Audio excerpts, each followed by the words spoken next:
श्री कृष्णचंद्र महाराज की जय। चौथा अध्याय। सूत जी द्वारा श्रीमद् भागवत की रचना का इतिहास बतलाना। सूत जी के इतना कहने पर ऋग्वेदी शौनक जी बोले, हे महाभाग सूत जी, हम लोग आपसे वही कथा जिससे महर्षि सुखदेव जी ने राजा परीक्षित को सुनाया था पूछते हैं। तब उसमें कृपा करके यह बतलाइए कि किस युग में, किस स्थान में और किस प्रयोजन से पहले यह कथा प्रकट हुई, और वह क्या कारण था कि जिससे महर्षि वेद व्यास जी ने इस श्रीमद् भागवत संहिता की रचना की। उसके ऐसे कहा, देख लेता आवता नु हयो आवता नु देख लेकर मिला लो जहाँ इतनी बार ना तक बात तो तुम कर दे हम पूरा होते जैसे तब ठीक है। रचना की। उनके पुत्र सुखदेव जी तो बड़े योगी तथा समदृष्टि थे, यहाँ तक कि वे श्री वेद व्यास जी से भी बढ़कर थे। एक विष्णु में ही बुद्धि लगाने वाले माया निंद्रा से जागृत गुप्त रूप से महाज्ञानी और देखने में महामूर्ख से जान पड़ते थे। तभी तो एक समय जब कि वे नग्न सुखदेव जी कहीं जा रहे थे तो उन्हें देखकर भी जल में क्रीड़ा करती हुई अप्सराओं ने वस्त्र धारण न किया, परंतु उनके पीछे वहाँ यूँ ही वेद व्यास जी आए कि उन्हें वस्त्र पहनते हुए देख करके स्त्रियों ने लज्जित होकर के अपने वस्त्र पहन लिए। तब यह आश्चर्य देख करके व्यास जी ने स्त्रियों से पूछा तो उन्होंने कहा, तुम्हारे यहाँ स्त्री पुरुष में भेद है, किंतु तुम्हारे पुत्र सुखदेव जी परम पवित्र दृष्टि वाले हैं और स्त्री पुरुष भेद से रहित हैं। किंतु आश्चर्य तो इस बात का है कि उन बावले, उन्मत्त और मूर्खों की तरह उस वन प्रदेश में विचरने वाले श्री सुखदेव जी को हस्तिनापुर के पूर्ववासियों ने कैसे पहचान लिया कि जिससे पांडु वंश में उत्पन्न राजा परीक्षित उनसे मिले।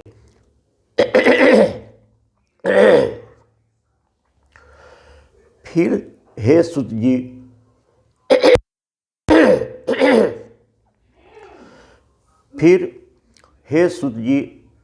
सुखदेव जी मुनि तो गृहस्थों के घर कभी जाते ही नहीं थे, और यदि कभी संयोगवश कहीं किसी के आश्रम में चले भी गए तो वहाँ उतनी ही देर तक ठहरते थे जितने समय में गाय दूही जाती है।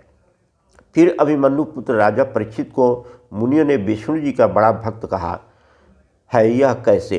उन्होंने कौन से आश्चर्यजनक कार्य किए थे और उनका जन्म आदि कैसे हुआ था, उन सब का आप मुझे वर्णन कीजिए।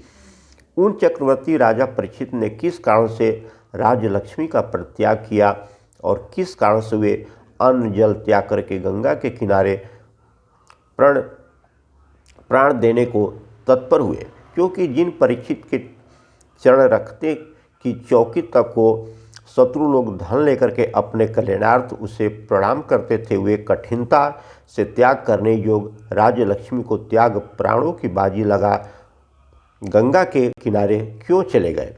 फिर विष्णु जी के भक्त तो संसार के कल्याण और निज ऐश्वर्य प्राप्ति के लिए ही जीते हैं, तब राजा परीक्षित ने संसार का स्नेह क्यों त्याग किया? हे मुनीश्वर, ये जो मेरे प्रश्न है, कृपा कर पहले इन्हीं सबों पर प्रकाश डालिए। आप वैदिक विषयों के अतिरिक्त अन्य सर्व विषयों में पारंगत एवं वक्ताओं में बड़े ही निपुण हैं। जब शौनक आदि ने ऐसे कहा तब सूत जी बोले, हे शौनक आदि ऋषियों, सुनो। द्वापर में वसुओं के वीर से उत्पन्न सत्यवती के गर्भ से पराशर ऋषि के द्वारा श्री वेद व्यास जी का जन्म हुआ था, जिनमें पूर्णतः श्री विष्णु जी का अंश विद्यमान था।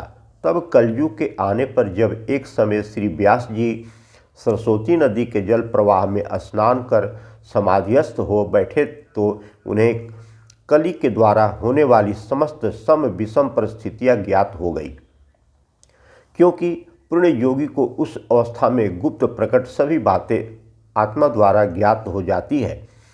तब इस प्रकार से युग धर्मों का उलट पलट देख उन्हें बड़ी चिंता हुई। उन्होंने संसार के कल्याणार्थ वेद के 4 भाग कर दिए, जैसे ऋग्वेद, यजुर्वेद, सामवेद और अथर्ववेद।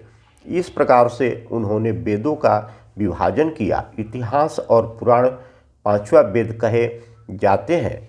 उनमें पैल महर्षि ऋग्वेदी, जमींद्री महर्षि सामवेदी और वैशम्पायन महर्षि यजुर्वेद का अभ्यास करने वाले थे।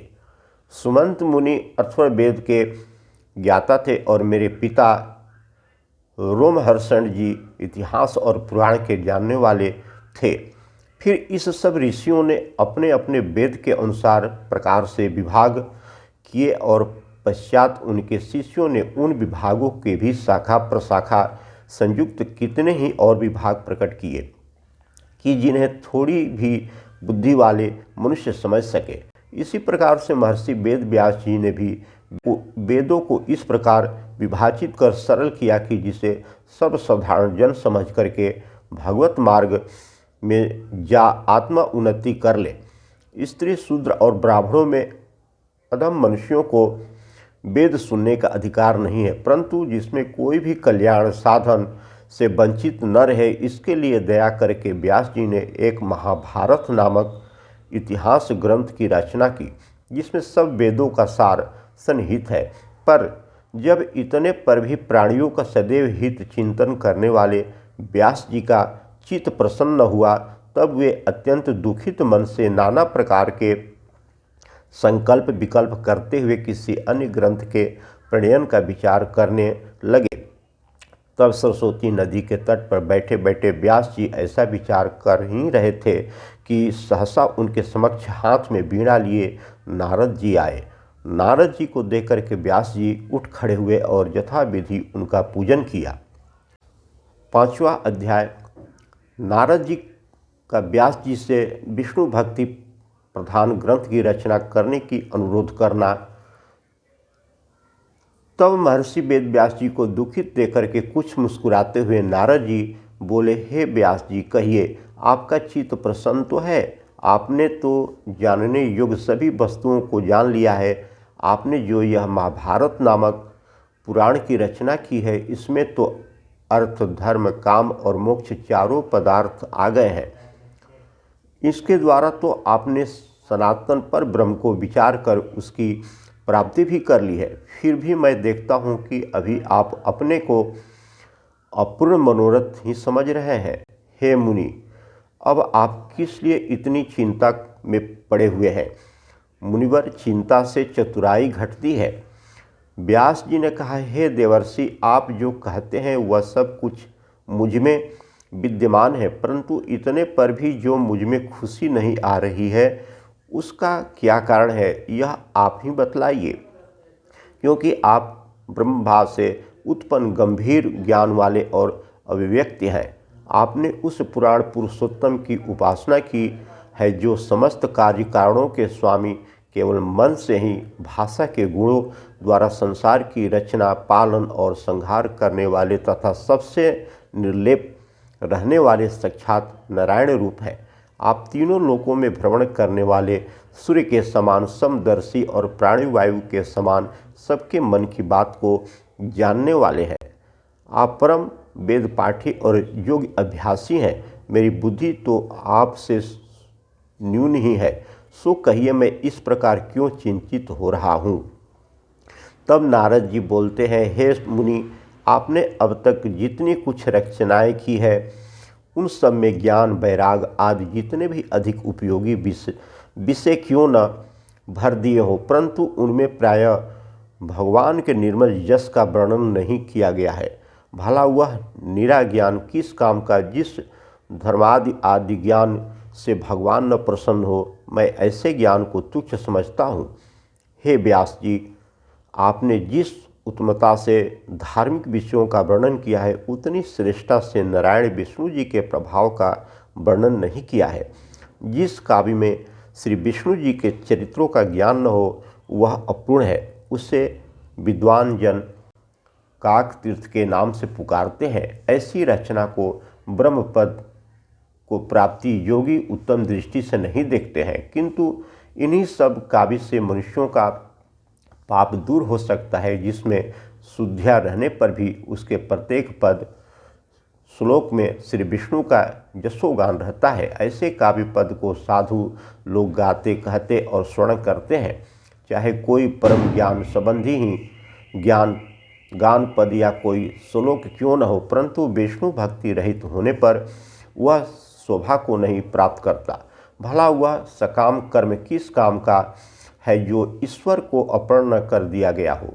अतः हे योगनिष्ठ व्यास जी, आप अपनी अपूर्व योग शक्तियों को लगा करके किसी एक ऐसे ग्रंथ का प्रणय करें जिसमें विष्णु जी के चरित्र का पूर्णतया समावेश हो, क्योंकि अब कलयुग का महाकठिन समय आ रहा है, जिसमें वेद युक्त दृष्टि वाले मनुष्यों की बुद्धि वायु से तड़ित उस नौका के समान हो जाएगी, जिस अवस्था में तनिक भी असावधानी उनके जीवन का अंत कर देगी। सो आप प्रवृत्ति मार्ग में स्नेह करने वाले पुरुषों के लिए धर्म संबंधी किसी एक ऐसे ही उत्तम और सर्वदुर्लभ ग्रंथ की रचना कीजिए, नारद जी ने व्यास जी से कहे, जिसमें से सब धर्मों और सब कर्मों के सम्मिश्रण के साथ साथ उन्हें निवृत्ति मार्ग का उपदेश प्राप्त हो सके, क्योंकि मनुष्य जीवन के लिए निवृत्ति मार्ग ही परम आवश्यक है। फिर सब प्रकार के चतुर मानव जात के लिए उस अनंत प्रभाव वाले विष्णु जी के आनंद रूप को जानना बहुत आवश्यक है। अतः जो सर्वगुण संपन्न और निर्गुण तथा सगुण रूप है, ऐसे विष्णु जी के चरित्र को आप अवश्य कहिए।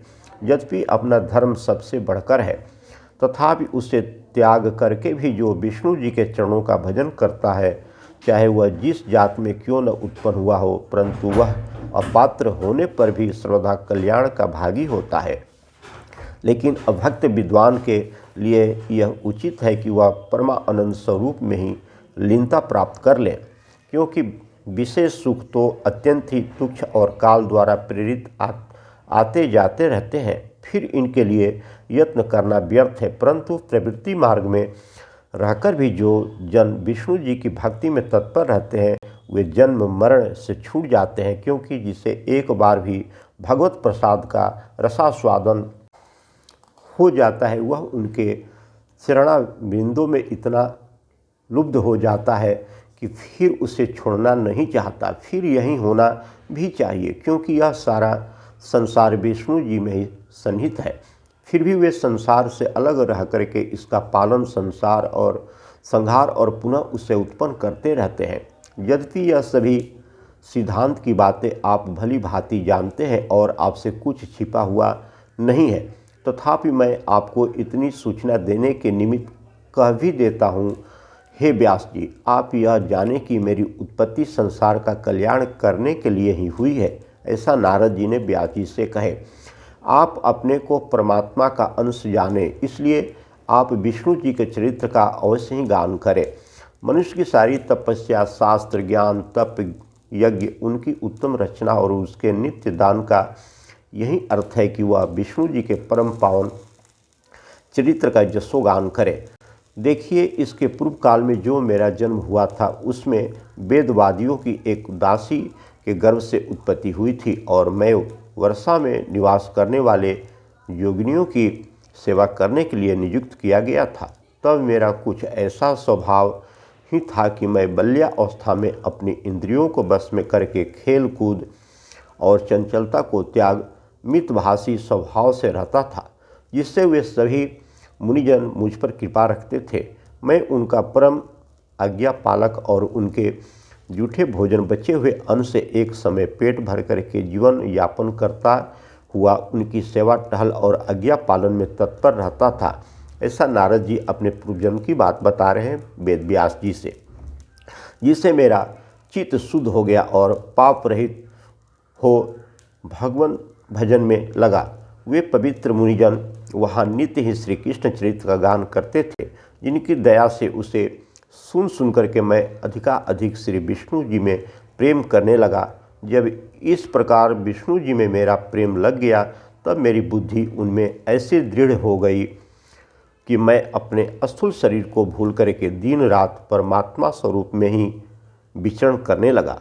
तब इस प्रकार जो मैंने वर्षा और शरद ऋतु भर मुनियों के मुखार बिंदु से भगवान का यशोगान श्रवण किया तो उनके सुनने से मेरे रजोगुण और तमोगुण का सर्वदा ही नाश हो गया और मुझमें भक्ति उत्पन्न हो गई। तब मुझे भगवान में लीन रहते देख कर के मुनियों ने अपने परम गुप्त ज्ञान को भी मुझसे बतला दिया। फिर वे संत जन तीर्थ यात्रा को चले गए।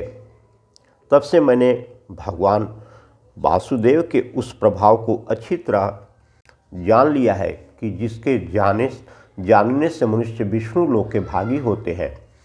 हे व्यास जी, मनुष्य के लिए कर्म सबसे प्रधान वस्तु है। कर्म के द्वारा तीनों पाप नष्ट किए जा सकते हैं। शुभ कर्म करके उस भगवान को अर्पण कर देने से पापों का नाश हो जाता है। जिन पदार्थों के सेवन से रोग उत्पन्न होता है, यद्यपि उन्हीं पदार्थों को खा करके रोग दूर किया जाए तो वह रोग कैसे दूर होगा, परंतु दूसरे पदार्थों के मिलाने से वही पदार्थ औषधि होकर के रोग को दूर कर देता है। जैसे घी खाने से उत्पन्न हुआ रोग केवल घी से अच्छा नहीं होता, परंतु उसी में औषधि मिलाकर के सेवन करने से वह रोग का हरण करने वाला हो जाता है। ऐसे ही मनुष्यों के कर्म ही उनके लिए आवागमन के कारण होते हैं, और यदि उन्हीं को भगवान के लिए अर्पण कर दिया जाता है तो वे आवागमन की निवृत्ति के लिए समर्थ होते हैं। ऐसे ही ईश्वर अर्पण शुभ कर्म का जिसमें भक्ति योग भरा रहता है, उसके करने से ज्ञान उस कर्ता के बस हो जाते हैं। जब मनुष्य इस प्रकार विधि निवेश का ध्यान रख करके शुभ कर्म करने लगता है, तब वह श्री कृष्ण जी के नामों का जप करता हुआ बारंबार उनकी ही स्मरण करता है। तब वह कहता है, हे भगवान, हे वासुदेव, आपको मेरा प्रणाम है। मैं पद्मन, अनिरुद्ध और संकर्षण को प्रणाम करता हूँ। इस प्रकार जो मनुष्य भगवत आराधना करते हुए इन मंत्र मूर्तियों के उपासक होते हैं, हे श्रेष्ठ ज्ञानी कहलाते हैं। हे ब्राह्मण, जब मैंने इस प्रकार से भगवान आराधना किया तब भगवान ने प्रसन्न होकर के अपना प्रेम रूपी प्रसाद मुझको दिया। सो हे व्यास जी, आप भी उन्हीं विष्णु जी के चरित्र का यशोगान करें, जिसे जानकर के विद्वान की इच्छा समाप्त हो जाती है और जिसके द्वारा कलेशों से बारंबार दुखी होने वाले मनुष्य का दुख नष्ट हो जाता है।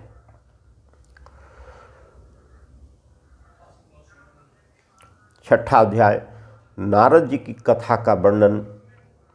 सूत जी कहते हैं, हे ब्राह्मण, इस प्रकार से नारद जी का जन्म और कर्म सुन करके सतवती के पुत्र वेद व्यास जी ने फिर नारद जी से पूछा, हे मुनीश्वर, जब आपको उपदेश देकर के वे महात्मा चले गए तब आपने क्या किया? क्योंकि तब तक तो आपकी बाल्य अवस्था थी, फिर आपने उसके बाद भी अवस्थाओं को कैसे व्यतीत किया और समय आने पर आपने अपना वह शरीर कैसे त्याग किया? फिर यह काल तो ऐसा प्रबल है कि जो सभी को भुला देता है, सो उसकी आप पर कृपा है जो आपको अब तक अपने उस जन्म का स्मरण बना हुआ है, याद है। नारद जी ने कहा, हे व्यास जी, मैं अपनी माता का एक ही पुत्र था। वह मुझे बड़ा प्यार करती थी, यद्यपि यह उनकी मूर्खता थी, तथापि उन्होंने मुझे अन्य गति वाले पर बड़ा स्नेह प्रकट किया। वह दिन रात मेरे ही कल्याण के लिए चिंतित रह करके स्वयं ही परवश हो गई थी। इससे उनको तनिक भी ज्ञान न रहा कि वह संसार कठपुतली की भांति ईश्वर के बस में है।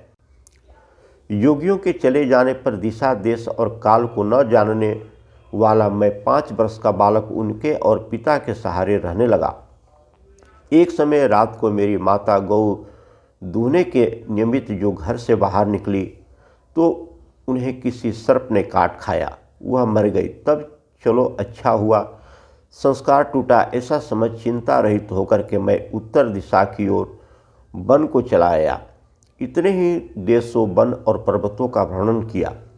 कितनी ही नदियों में स्नान कर बड़े से बड़े और छोटे से छोटे सुंदर सरोवरों को भी देखा, जिनमें सर्वदा ही विचित्र शब्द करने वाले पंछी बोलते थे और घूमते टहलते तथा करलव करते थे, जिनके किनारे पर नरकुल, बांस और कुश लगे हुए थे, और जहाँ सर्प, उल्लू और भेड़िया नाना प्रकार के शब्द कर रहे थे, जिससे वह स्थान बड़ा ही भयंकर मालूम होता था। तब वहाँ अकेले ही पहुँच कर के मैंने थोड़ा विश्राम किया।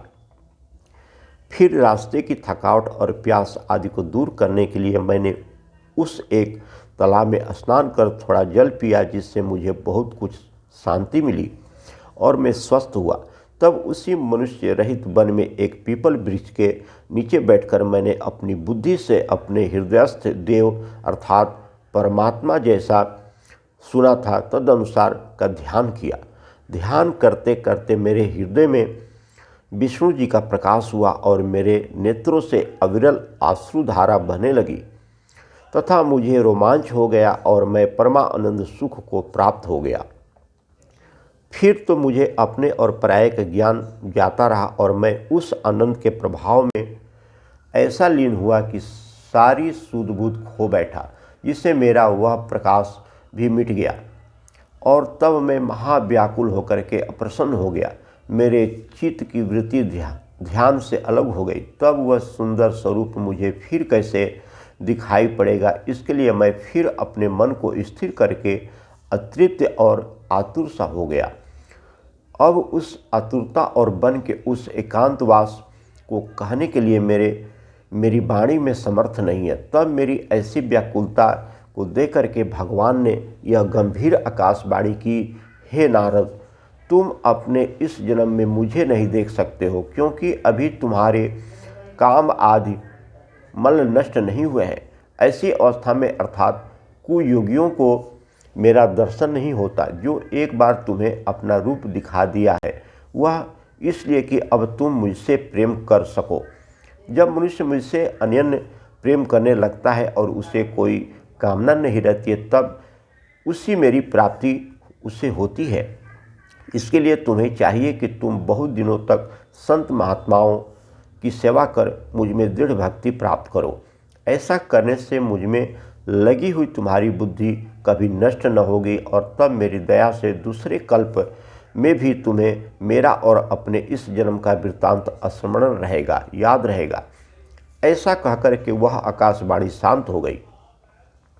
मैंने सिर झुका करके भगवान को प्रणाम किया। फिर मैं आनंदित होकर के वहाँ से उठा और अनेक देशों एवं तीर्थों में घूम घूम करके निर्जल हो उस अनंत भगवान के नामों को मद मत्सर त्याग कर कहने, सुनने और गान करने लगा। हे वासुदेव, हे व्यासदेव। इस प्रकार कितने ही दिनों तक मैं श्री कृष्ण जी में अपना मन बुद्धि लगाए निर्मल चित्त से समय की प्रतीक्षा करने लगा। फिर तो समय आते ही सहसा बिजली चमकी और मृत्यु प्रकट हुई। तब पृथ्वी, जल, तेज, वायु और आकाश वाला मेरा वह पंचभूत शरीर नष्ट हो गया और मैं विष्णु जी की कृपा से उनके श्वास के साथ ही उनके भीतर चला गया। फिर इसके हजारों गुणों के पश्चात भगवान की कृपा से मैं प्राणों से मरीचि आदि ऋषियों सहित उत्पन्न हुआ। इसमें से श्री विष्णु जी की दया से मैं सर्वत्र गमन करने वाला और अखंडित ब्रह्मचर्य व्रतधारी होकर के त्रिलोक में भ्रमण करने का अधिकारी हुआ। तब वेदमुख ब्रह्मा ने मुझे यह वीणा देकर के कहा कि तुम इस वाणी को बजा कर के विष्णु का जसोगान करते हुए सब जगह विचरण करो और अपने उपदेश से संसारी पुरुषों को शुभ मार्ग दिखलाओ।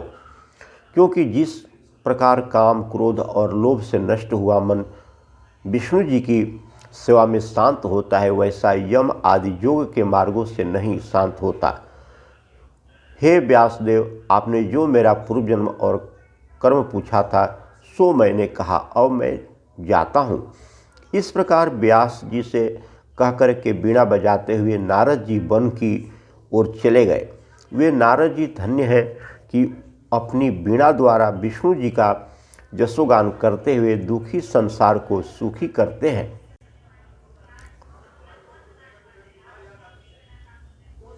सातवां अध्याय।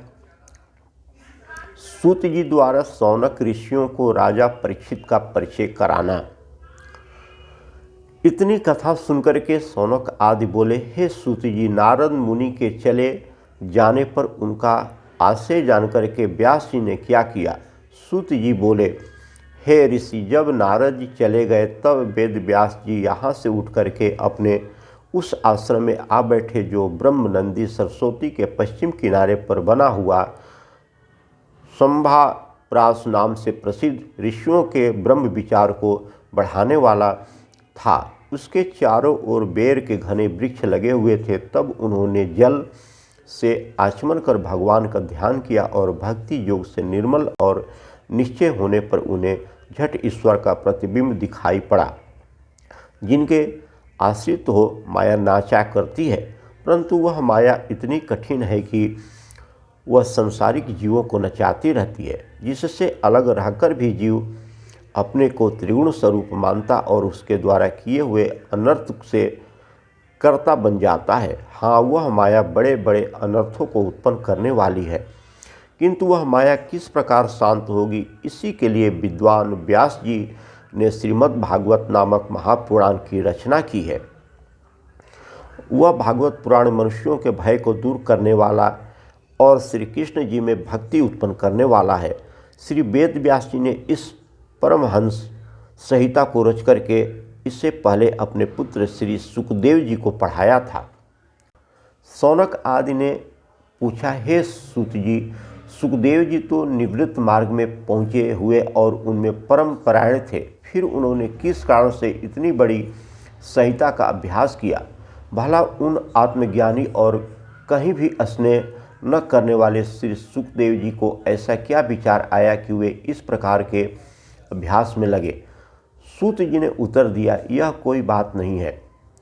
क्रोध तथा अहंकार आदि से रहित आत्मज्ञानी मुनि भी फलानुसंधान के लिए श्री विष्णु जी में भक्ति करते हैं, किंतु विष्णु जी में ऐसे ही गुण विद्यमान है। बस इतनी भावना से प्रेरित होकर के श्री सुखदेव जी ने इतने बड़े भक्तिपूर्ण ग्रंथ को पढ़ा। अब राजा परीक्षित का परिचय सुनो।